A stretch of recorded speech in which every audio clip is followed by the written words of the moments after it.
இன்னைக்கு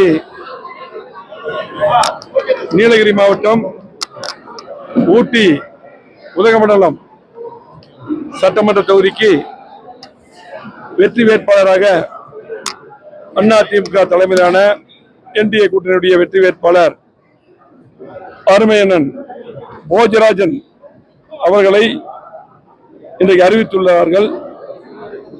உறுதியாக இங்கு இருக்கக்கூடிய மக்கள் கடந்த முறை ஒரு குறைவான வாக்கு வித்தியாசத்தில் வெற்றி வாய்ப்பு இழந்தார்கள்.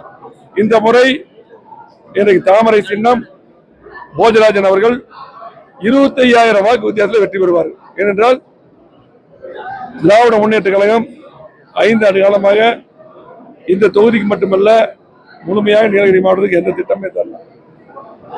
அதிமுக ஆட்சியில அம்மா இருக்கும்போது சரி, எடப்பாடியார் இருக்கும்போது சரி, அதிகமான திட்டங்கள், கூட்டுக்குடி திட்டம், சாலை விரிவாக்கம், அதே போல பாத்தீங்கன்னா அடுக்குமாடி குடியிருப்புகள், அதே போல பேருந்து நிலைய விரிவாக்கம், குறிப்பாக மருத்துவக் கல்லூரி, இப்படி மக்கள் எதிர்பார்த்த திட்டங்களை பூரா அதிமுக அரசு, அம்மாவின் அரசு, எடப்பாடி தலைமையில் எடப்பாடியை ஒதுக்கி கொடுத்தார்கள்.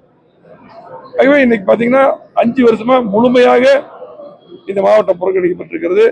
தேயிலை தோட்ட தொழிலாளருக்கு எந்த திட்டமும் இல்லை. இன்னும் பல்வேறு பிரச்சனைகள் சந்திச்சிருக்காங்க. ஆகவே இதெல்லாம் மாற வேண்டும் என்றால் கண்டிப்பா மக்கள் முடிவு பண்ணிட்டாங்க.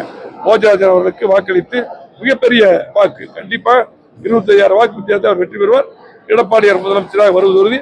வந்த பின்னால் இங்க இருக்கக்கூடிய அத்தனை கோரிக்கையும் கண்டிப்பாக நான் பேசும்போது கேட்டிருப்பீங்களா, அத்தனை கோரிக்கையும் கண்டிப்பாக நிறைவேற்றி தரப்படும். இந்த ஊட்டி மக்களை பொறுத்தளவுக்கு பாத்தீங்கன்னா இன்னைக்கு தெளிவா இருக்காங்க. ஊட்டி நீலகிரி மாவட்டம் முழுவதும் 3 தொகுதியும் வெற்றி பெறுவோம். ஊட்டி, கூடலூர், குன்னூர் 3 வெற்றி. நன்றி, வணக்கம்.